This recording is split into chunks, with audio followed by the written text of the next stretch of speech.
Hey, what's up guys, welcome back to the channel.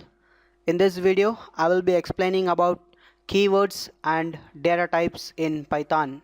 Let's start with the tutorial. Let's start with keywords. Keywords are reserved words and they are predefined, that is their functionality is already defined and we can't change the keyword's functionality, and we can't assign a value to a keyword, and we can't use the keywords as variables in programs. And there is two lines of code. Using that we can print the keywords that exist in the currently installed version of Python. Let me write the code and execute it.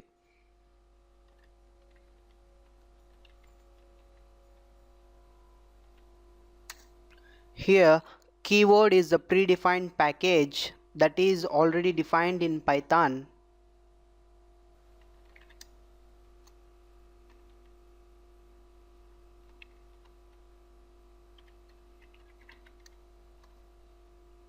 If we execute this code, we'll get the list of keywords that exist in the version that is currently installed.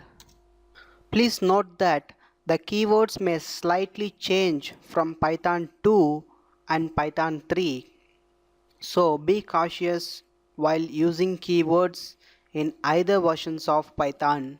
And one more thing that is important is that when compared to all the keywords, the first three keywords are somewhat different. Let's say false, none, and true. If you see, the first letter of these three keywords starts with an uppercase letter and the rest of the letters will be a lowercase.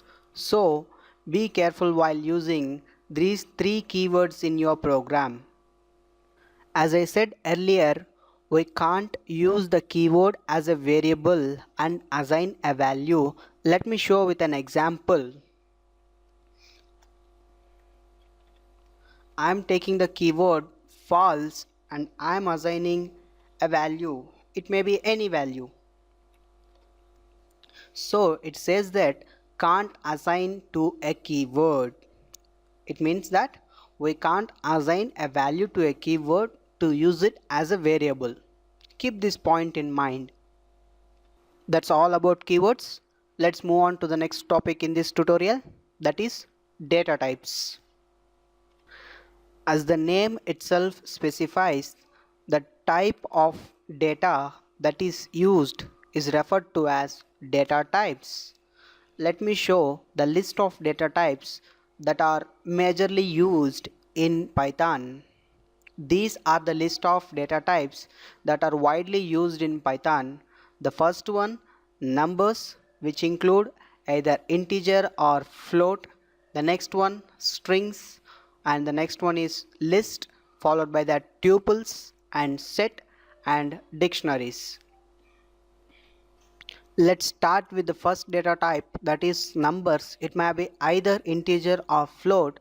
The interesting thing about number data type in Python is that there is no limit for number data type. Either it may be an integer or a float. I will show with an example.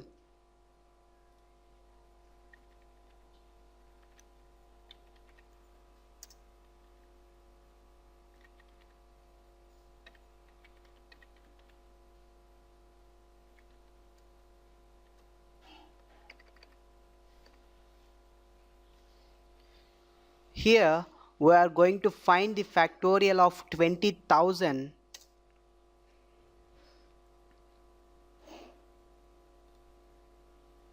That's the value of 20,000 factorial, which we can't even imagine in other programming languages. This is the interesting part where Python has an upper hand when compared with other programming languages. I have opened another shell because after computing such huge value, the shell becomes slow and irresponsive.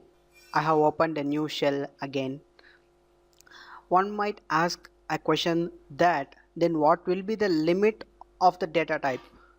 The answer is the limit depends upon the system configuration. that in which you are using Python.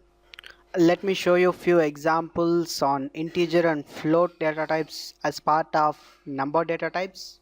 For example, if we want to create an integer variable, then simply assign an integer value to a variable and that becomes an integer variable.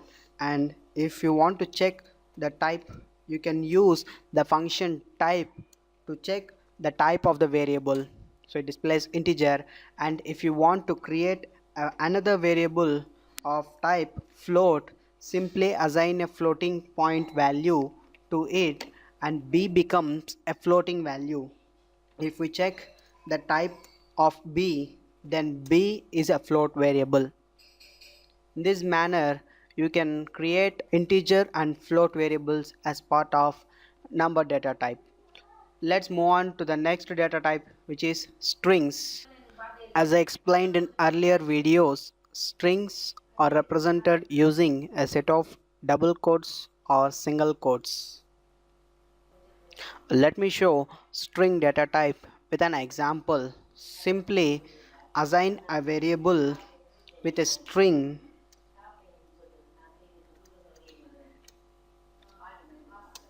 Now C becomes a string data type. If we want to check, use the type function.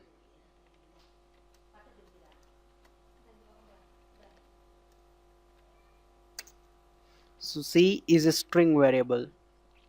And two more points I wanted to mention about strings.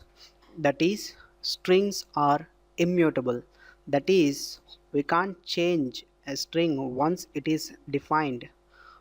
We can access a part of a string, but we can't change the part of a string. Let me show you with an example. First, we will access a part of the string by using the subscript operators. We can access the part of the string, but if we try to modify the part of a string, let me show with an example.